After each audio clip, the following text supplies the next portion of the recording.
Para mí es un honor poder ser un portavoz de la palabra de Dios. El Señor tiene muchos portavoces. En todas partes del mundo se proclama su palabra. Somos sus testigos. Somos las personas que Dios usa para que otros conozcan a Dios. Vivimos en medio de una realidad.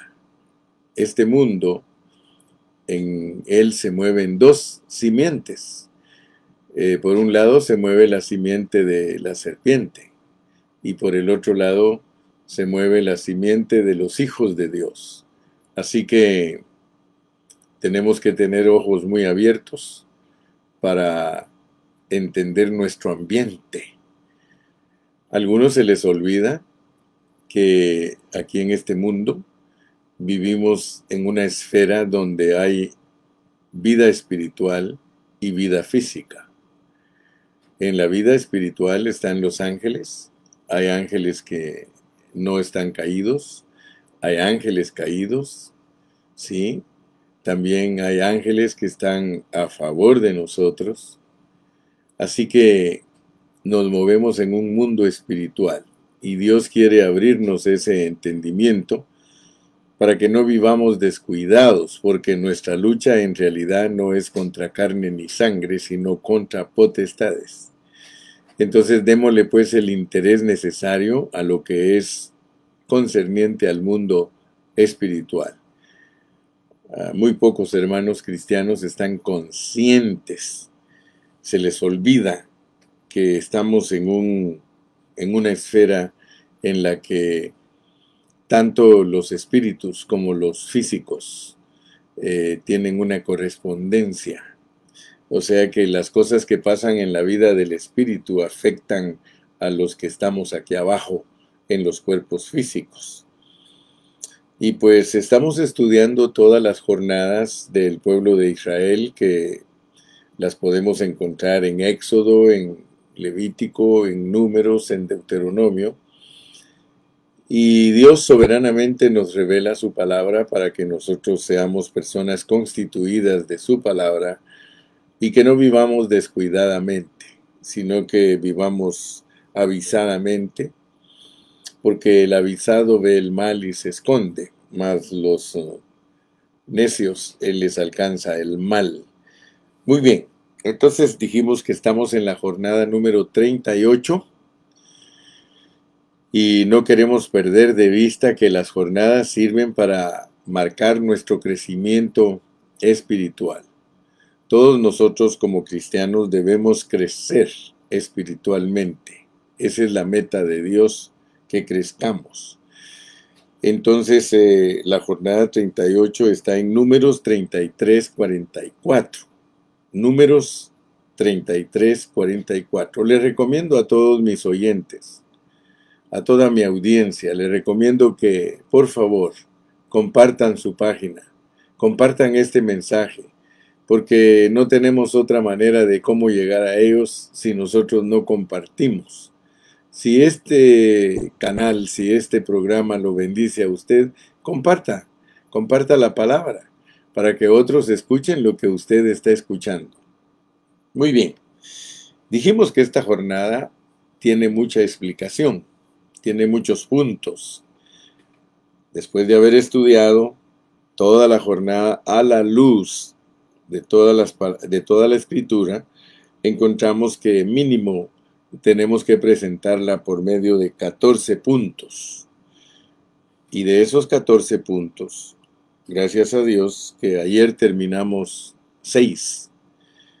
Hemos usado con este mensaje 4 mensajes. Ya llevamos, este es el 4º mensaje respecto a Ije Abarim.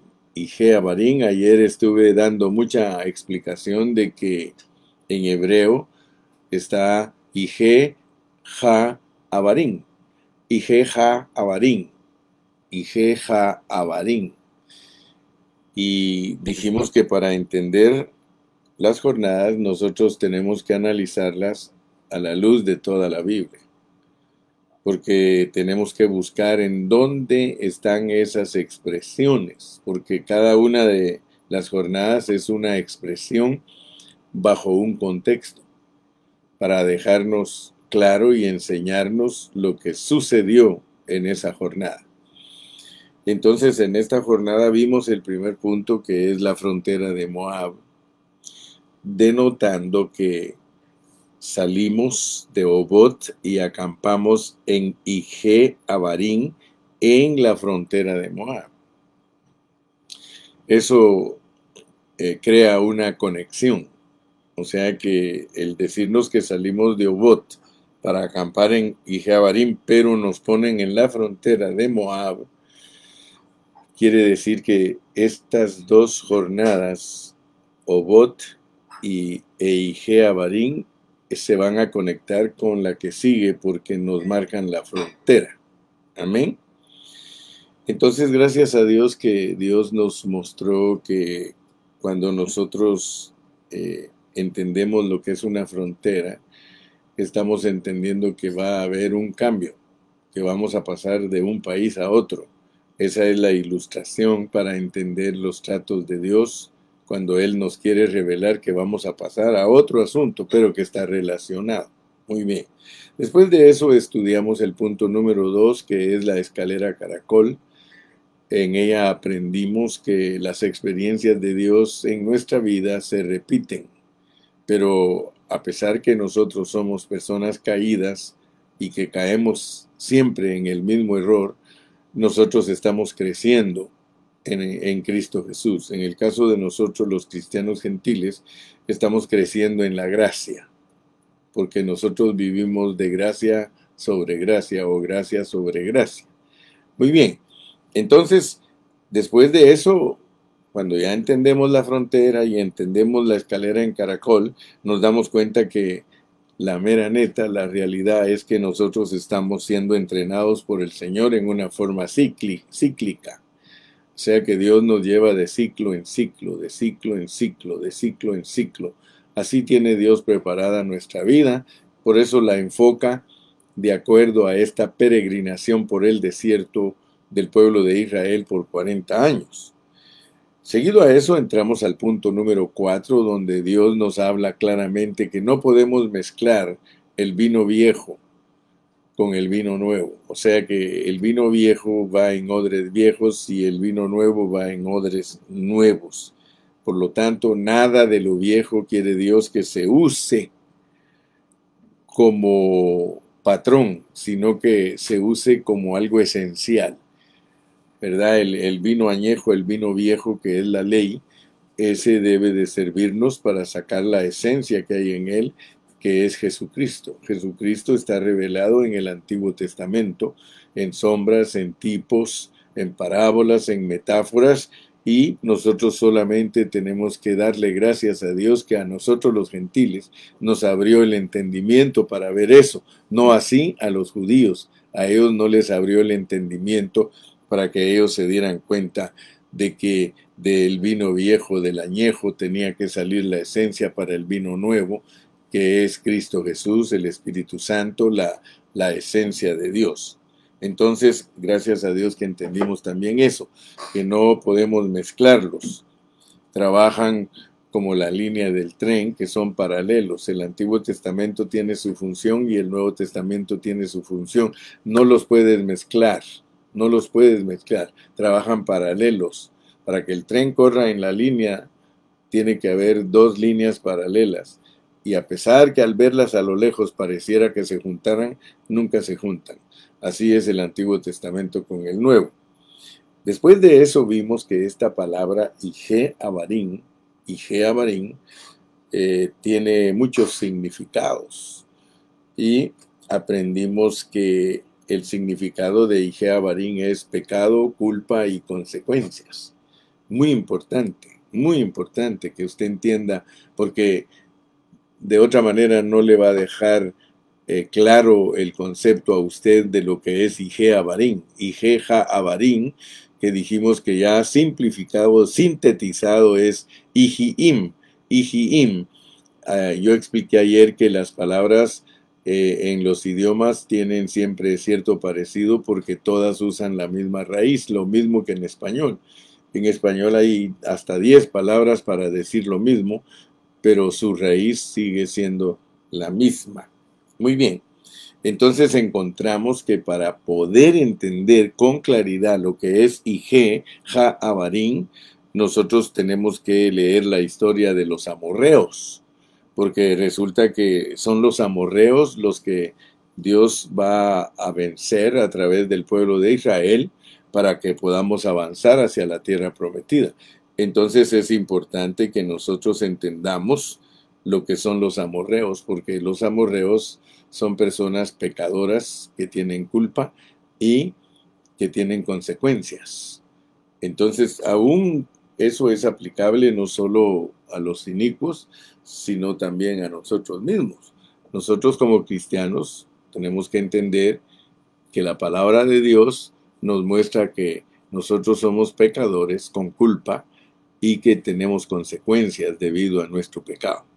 Pero no se les olvide que ayer aprendimos que hay dos frutos que están madurando.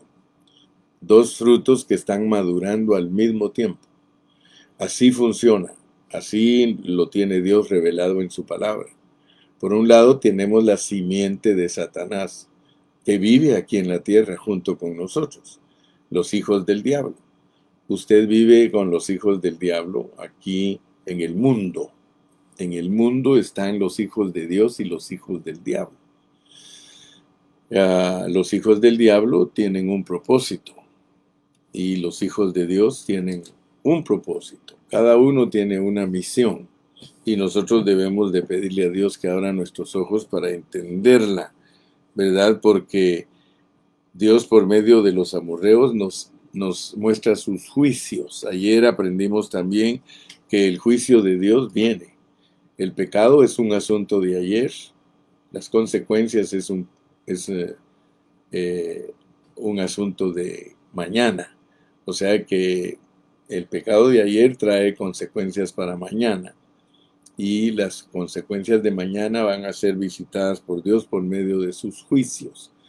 Entonces, por favor, que quede bien claro y bien sentado lo que es Ige Abarim. Ige Abarim nos está acercando a entender que Dios está madurando la maldad, así como usted lo escucha. O sea que para que Dios castigue al mundo, lo va a llevar hasta que madure su maldad. O sea que si el mundo no ha llegado a la madurez de su maldad, no hay forma que Dios lo castigue. Dios hace que la simiente de Satanás se perfeccione en su maldad. Fíjese cómo es el asunto, porque hay un perfeccionamiento en los hijos del diablo, como también lo hay en los hijos de Dios. A nosotros Dios nos está preparando para que lleguemos a la medida del varón perfecto. A ellos los está preparando para que lleguen al colmo de la medida de su iniquidad. Entonces, por favor, ponga atención a eso. O sea que, dicho en otras palabras, Dios está madurando la maldad. Así como a nosotros está madurando a Cristo en nosotros, Él está madurando la maldad. Ahí está bien la luz, hermana Carrillo, déjela ahí, por favor. Ahí está perfecta, ya ahora me miran claramente los hermanos. Muy bien, entonces vamos a entrar al séptimo punto. El séptimo punto, el título es Madurando la maldad, para que podamos verlo con más claridad. Fíjese, Dios no va a hacer heredar la tierra todavía, porque el amorreo todavía no ha cumplido su ciclo, todavía no ha hecho tantos males, todavía no merece ser sacado de su lugar. Fíjese que estas figuras sirven para que nosotros entendamos lo que está pasando en la esfera espiritual y lo que está pasando con nosotros. Dios todavía no va a quitar los amorreos. Eso significa algo muy importante para nosotros, hermanos. Hay enemigos que Dios los va a quitar hasta que ya estemos listos para entrar a la tierra prometida. ¿Qué quiere decir eso? Que hay debilidades en ti, que hay debilidades en mí, que hay errores en ti, hay errores en mí, que Dios no los va a quitar. No los va a quitar hasta que ya estés listo para tomar posesión de la tierra prometida. O sea que Dios nos está preparando a todos nosotros por medio de su palabra y estas declaraciones para que nosotros podamos vivir a Cristo en plenitud. Y eso es maravilloso. Solo mira qué misericordia. Dios tiene misericordia en su ira y tiene misericordia con nosotros en nuestros errores. Porque Él tiene paciencia. Él está madurando la maldad. Pero por el otro lado nos está madurando a nosotros. Y así como Él tiene paciencia con los hijos del diablo, que los está madurando para castigarlos, a nosotros tiene paciencia en madurarnos para recompensarnos, para darnos el reino. Fíjese pues, entonces tú vas a ir madurando poco a poco y va a llegar un momento cuando se cumpla, como los amorreos, en ellos se va a cumplir el colmo de la maldad de ellos. Entonces esa hora es cuando tú ya vas a estar preparado. Fíjate, pues por eso yo les digo que mucho ojo a lo que nosotros estamos viendo. Yo les dije hace unos días, les dije miren, mientras el tercer templo de Israel no esté erigido, no esté levantado, la iglesia no está preparada. ¿Se acuerdan que yo les dije eso?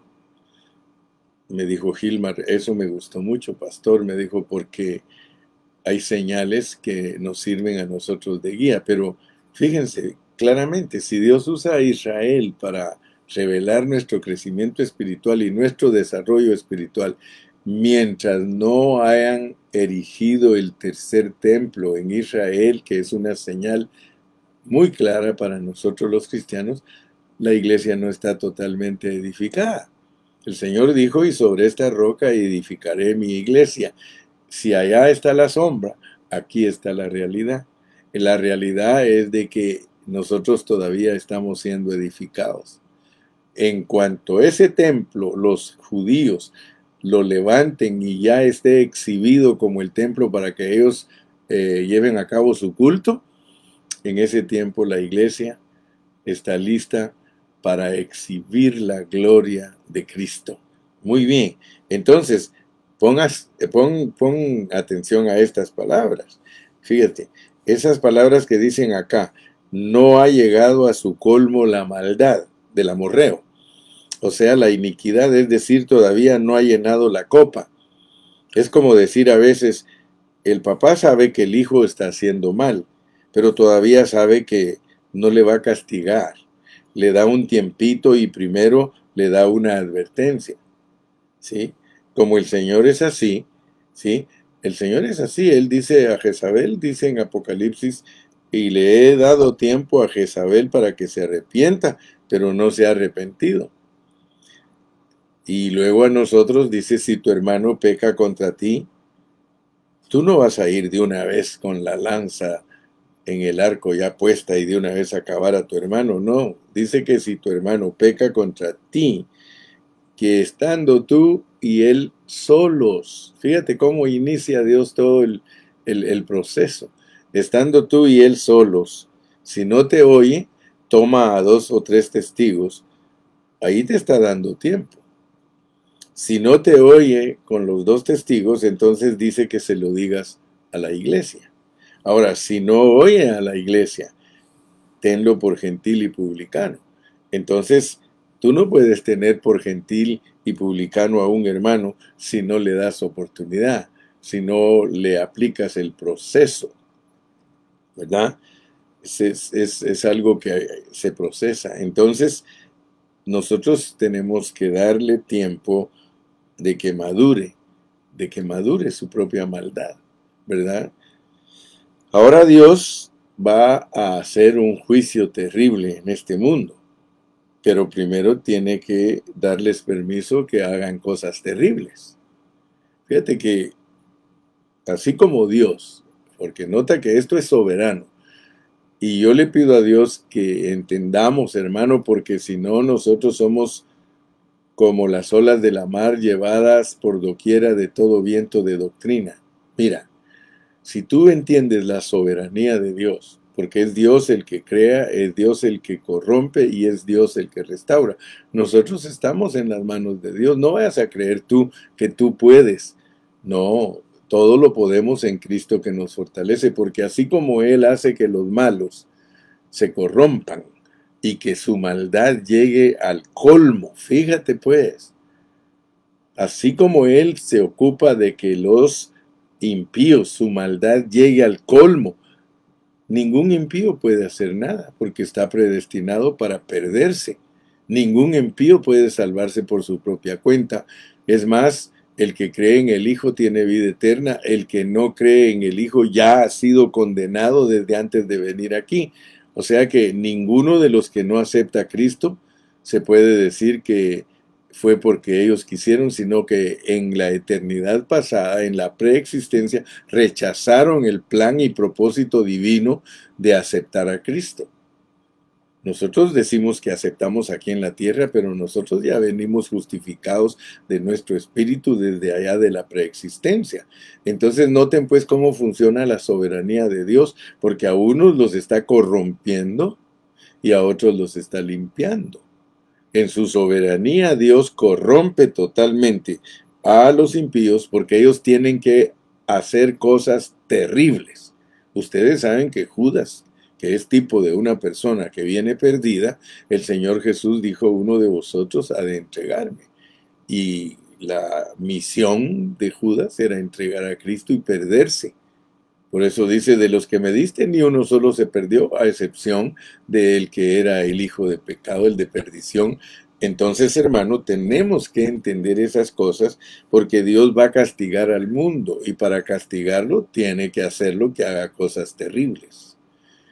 Eso, pues, puede ser que en tu mente natural ni lo disiernas, porque ¿quién se puede imaginar que es Dios el que está haciendo que el impío vaya de mal en peor?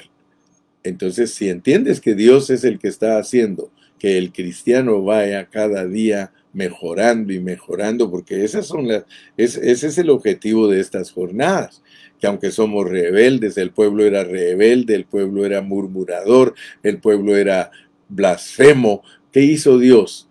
Los perfeccionó hasta que tomaron posesión de la tierra prometida y los dividió en dos grupos, en vencedores y vencidos. ¿Verdad? Los vencedores lo lograron, Josué y Caleb, y los vencidos quedaron postrados en el desierto, pero ellos no se perdieron, eran el pueblo del Señor. Ok, lo mismo sucede entonces con los mundanos, Él los está haciendo terribles, ¿sí? O sea que Dios sabe que el diablo tiene que llegar a su colmo. ¿Se dan cuenta ustedes al leer en Apocalipsis que dice que cuando es lanzado fuera, Él sabe que le queda poco tiempo, porque todo lo tiene Dios fríamente calculado? Entonces todos los impíos van a llegar a su colmo, ¿sí? Yo quiero contarte una historia que leí. Yo leí una historia, varias, bueno, yo he leído siempre muchas historias del sufrimiento de los cristianos y cómo los matan los impíos a los cristianos y los cristianos mueren como mártires, ¿verdad? Quiero que alcances a ver ese punto. Estaba leyendo yo, por ejemplo, un tiempo, hace muchos años, en Colombia, llegaron unos sicarios a un lugar donde mataron gente y mataron a niños. ¿Y qué hicieron? Después que mataron a los niños, les cortaron la cabeza y se pusieron a jugar fútbol con la cabeza del niño. Eso es el colmo, hermano. Eso para que alguien haga eso, hermano, de verdad su maldad ha llegado a lo máximo que se llama en la Biblia el colmo. El colmo, imagínense, eso es el colmo. Como hoy día muchos matan a su familia, la descuartizan y la ponen en pedazos en refrigeradores y se la comen. Hermano, eso es canibalismo, eso es el colmo. Sin embargo, nosotros no debemos de asustarnos. No nos asustemos. Mire lo que sucedió esta semana allí en Texas. Un muchacho de 21 años dice que odia a los negros, va a buscarlos y mata a 3 de ellos. Sí, eso es el colmo. Entonces, no nos asustemos porque la maldad sigue aumentando. La maldad sigue creciendo y no nos debe de asustar, te lo repito. No te asustes porque Dios lo está haciendo de esa manera para castigar de una manera severa a todos los que en ellos hace madurar la maldad. Yo espero que Dios abra tu entendimiento. ¿Por qué? Porque el Señor establece un tiempo y Él establece un número. Dios establece tiempo, número, todo lo tiene Él controlado. Si tú lees en Apocalipsis capítulo 6, dice que en el altar están los mártires diciendo: ¿hasta cuándo, oh Señor justo y verdadero, vengarás nuestra sangre? Y el Señor, ¿qué les dice? Que se esperen un poquito de tiempo porque falta que los maten a otros compañeros. Hermano, ¿qué esperanza es esa, hermano? Yo creo, mira, y yo siempre lo he dicho, los cristianos no han entendido el evangelio, hermano. Muchos cristianos andan en onda, ellos andan como zombies, ellos andan perdidos en el espacio, hermano. Ellos no han comprendido lo que es el Dios soberano para hacer que los impíos sean impíos, y el Dios soberano que hace que los pecadores predestinados y escogidos se vuelvan un material celestial divino. Aleluya, hermano. Sí, sí. El colmo, hermano. Entonces, es importante que nos demos cuenta que esta jornada de Ije Abarim sirve para que entendamos todas estas cosas. Ije Abarim es para que nosotros entendamos cómo es que actúa la soberanía de Dios en nosotros. ¿Va?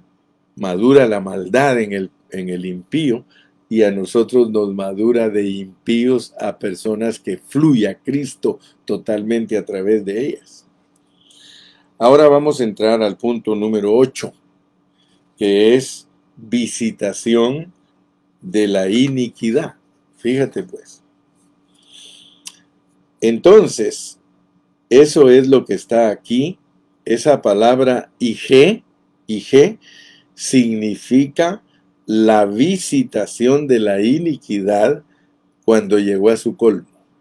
Fíjate todo lo que encierra esta jornada Ije, Ja, Abarim, Ijiim, si la sintetizamos. Significa que donde hay pecado, hay culpa, y donde hay culpa, hay consecuencias. Nunca te olvides de esta jornada. Esto está incluido en este significado, en esa raíz, es la iniquidad, pero llegando a la maduración hasta acarrear el juicio que le corresponde. Porque el juicio está implicado en el mal. El pecado, la culpa y la consecuencia están todos juntos, pero empieza por el pecado y ese pecado va arrastrando detrás de sí a la consecuencia. Cuando llega a un punto en que se abusó tanto, la consecuencia viene y aplasta con todo su poder. En esa simple palabrita Ije está todo este sentido de las raíces en que aparece en muchos lugares del Antiguo Testamento. Entonces seguimos leyendo así: y en la cuarta generación volverán acá, o sea, los israelitas, porque aún no ha llegado a su colmo la maldad del amorreo hasta aquí. Ahora, cuando llegó el colmo de la maldad del amorreo, entonces era el momento de Israel entrar en la tierra. Ahora fíjense, Dios estaba haciendo dos cosas. Por una parte está la simiente de la serpiente, la línea de Satanás, y por otra parte está la simiente de la mujer, la línea de Dios. Dios dijo que habría enemistad y que Él la pondría entre las dos simientes. Los que están con Dios, perdón, son una línea. Los que están contra Dios son otra línea. Y esas dos líneas están interactuando en la historia. Pero cuando llegue el colmo del pecado de una, Dios la juzga por medio de la otra. Aleluya.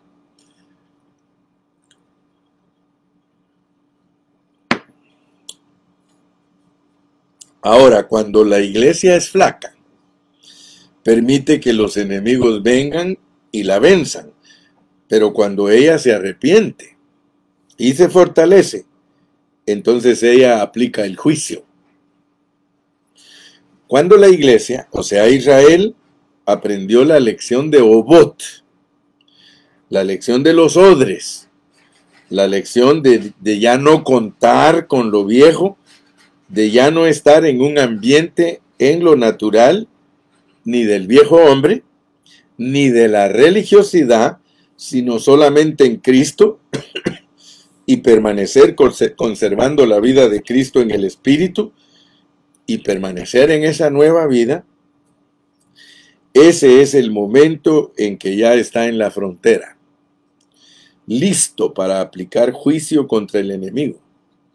Mientras la iglesia está aprendiendo, mientras la iglesia está madurando, el mundo está en lo suyo, enredándose en lo suyo. Entonces por eso Dios va a entregar el juicio a los santos del Altísimo. Y aún dice que juzgaremos a los ángeles, pero ¿cuándo serán ellos juzgados? Cuando nosotros estemos maduros y ellos hayan llegado a su colmo. Ahí es cuando las uvas han llegado a la madurez. Por eso el Señor habla del trigo y de la cizaña que van creciendo juntos, pero que cuando llega el momento de la siega, se hace la diferencia. Bueno, aquí pareciera que la cizaña era trigo y el trigo cizaña. No había mucha diferencia, pero Dios los dejó ir madurando, y ahora ya se va a notar quién está de su lado y quién está en el otro lado. Y quién, al fin de cuentas, va a juzgar a quién. Eso es lo que representa ese momento de Ige Abarim. Gracias a Dios, hermano.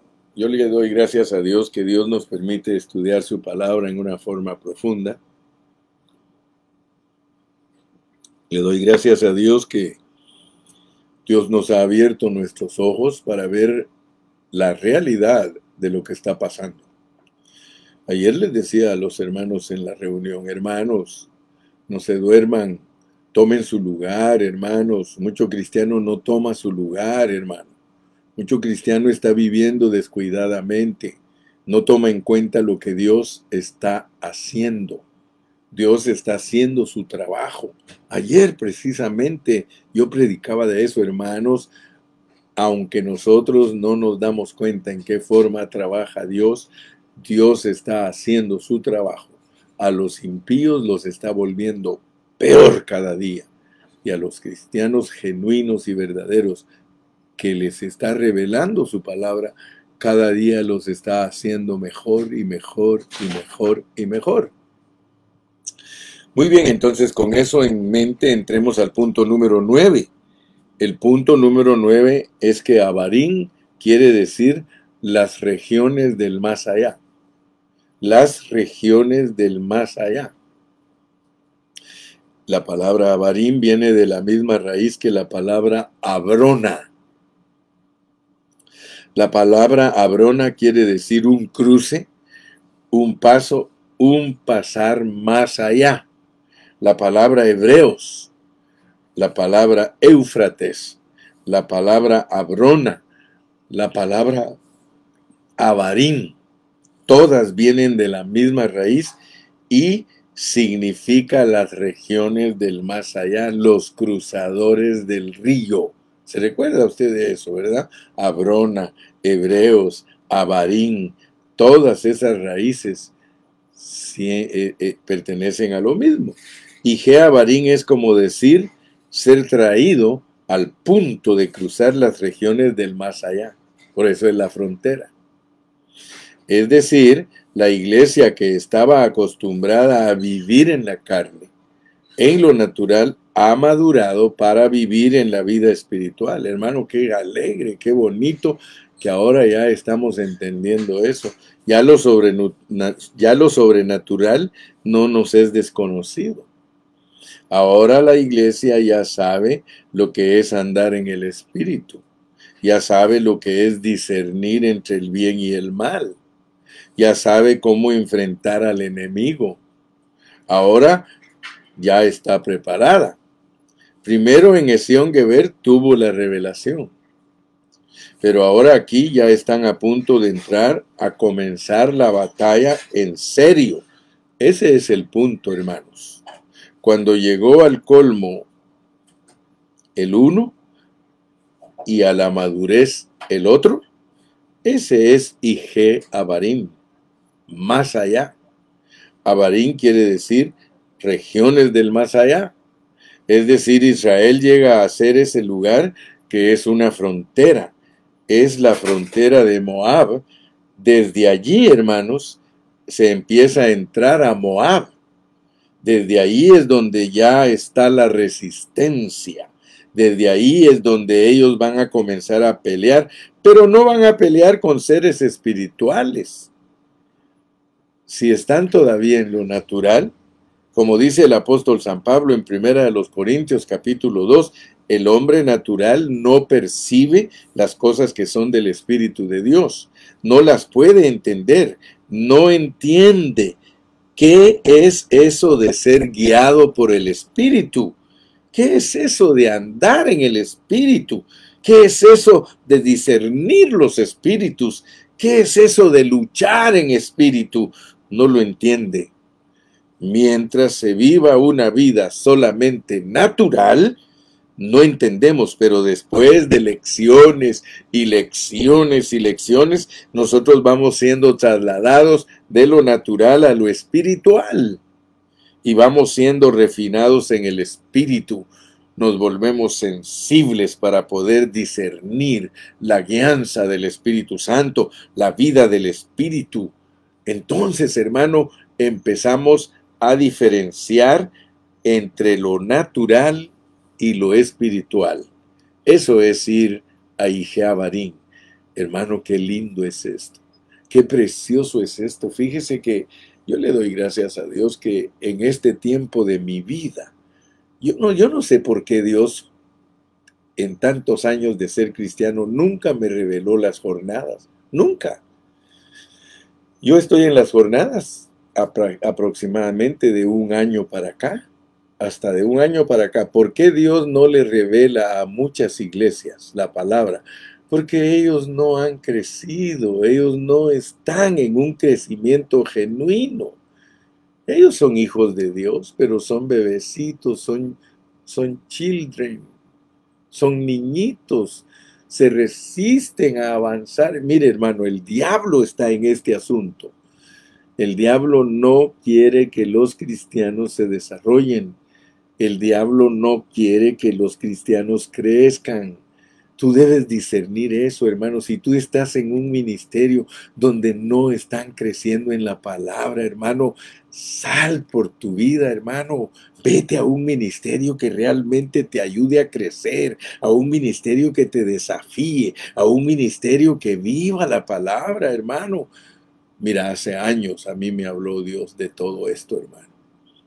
Yo tuve que salir del círculo religioso, de un círculo pentecostal donde le hacen creer a uno que ahí está el gran poder de Dios, hermano, y que ahí están los dones, hermano, cuando eso Pablo claramente dice que es de niños, hermano.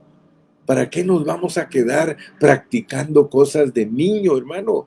Yo renuncio a todo lo que es de niño y puedo unirme al apóstol Pablo y decir, cuando yo era niño, hablaba como niño, pensaba como niño, actuaba como niño, pero vino un tiempo en que Dios trató conmigo y empezó a ayudarme a madurar y ahora ya no pienso como niño, ya no pienso ni siquiera como joven. Y ya quiero dejar de pensar como padre y meterme a ser un verdadero anciano, hermano, un verdadero abuelo, un verdadero hombre con sabiduría, que las canas que le salen a uno, hermano, en la cabeza y en la barba, sirvan para demostrar que realmente nosotros somos gente madura, guiando a otros para que también maduren. Ay, mi amado hermano. Quiero decirle que yo a veces me he decepcionado tanto, porque hay hermanitos que creen que la madurez es usar los dones. Creen que la madurez es predicar del gran poder de Dios. No, hermano. La madurez es revelar la palabra de Dios como está escrita, escondidos los misterios, pero que tú seas usado por Dios para descubrir esos misterios. Ije ha Abarim, Ije ha Abarim, Abrona, hebreos, Éufrates, cruzadores del río, hermano. Abraham al principio tuvo que cruzar el Éufrates, pero al final de su vida no tuvo que cruzar el Éufrates, sino cruzar el río Jordán. Y eso es muy significativo porque Dios nos ha llamado a nosotros para que maduremos. Entiende, Ije Abarim es para madurar impíos y madurar cristianos. Madurar impíos y madurar cristianos. ¿Para qué está madurando a los impíos? Para dejarles caer toda su ira, para dejarles caer todo su castigo. ¿Y para qué está madurando? Y fíjate que no hay diferencia, porque entre Pedro y Judas no hay diferencia. Los dos eran pecadores, los dos eran traicioneros, los dos eran roña, dijo un hermano. Sin embargo, la diferencia entre Pedro y Judas es abismal, porque a Pedro Dios lo escogió y lo predestinó y lo creó en Cristo Jesús. En cambio a Judas no, a Judas lo creó para que fuera un traidor definitivo, sin esperanza. Entonces, hermano, échale mano a la soberanía de Dios. Si tú estás en pie es por la soberanía de Dios. Si el hermano Carrillo está en pie, es porque Dios lo escogió y lo predestinó. Bendito sea su nombre. Fíjate que yo no merezco, pero Cristo me hace digno. Yo no merezco que Dios me madure para recompensarme. Si yo también tengo las mismas características que muchos impíos y también he hecho las mismas cosas que han hecho los impíos. ¡Qué misericordia para su iglesia, hermano! ¡Qué misericordia para los Pedros, hermano! Los Pedros que se arrepienten, hermano, de haber negado al Señor. Los Pedros que se arrepienten. Tú tienes que ser un piedrito, una piedrita. Sí, hermano. Somos las piedras de la edificación de Dios, hermano. No somos Judas. Tú no tienes un llamado de Judas, hermano. A veces pareces Judas, pero no tienes ese llamado. Tú eres Pedro. Por eso el Señor le dijo, tú eres Pedro. Así como yo te digo que la roca que soy yo sobre la cual va a ser edificada mi iglesia, tú eres una piedra de esa edificación. Hermano, que Dios te bendiga. Si el Señor nos permite, mañana vamos a continuar con el punto número 10, que es madurar de la revelación a la experiencia. Madurar, porque muchos de nosotros tenemos revelación, pero no hemos madurado. No hemos madurado. Muchos están confundidos porque creen que la santidad es la meta de Dios. La santidad es el camino a la madurez. La santidad no es la meta de Dios, es el proceso de Dios para llevarte a lo que es la madurez. Esa es la meta de Dios, la madurez cristiana. Que Dios te continúe bendiciendo. Despídete, hermano. Muchas gracias por estar con nosotros este día. Y nosotros pues seguimos adelante, seguimos esperando, seguimos siendo llenos del Espíritu, seguimos siendo transformados. Aleluya. Despídete.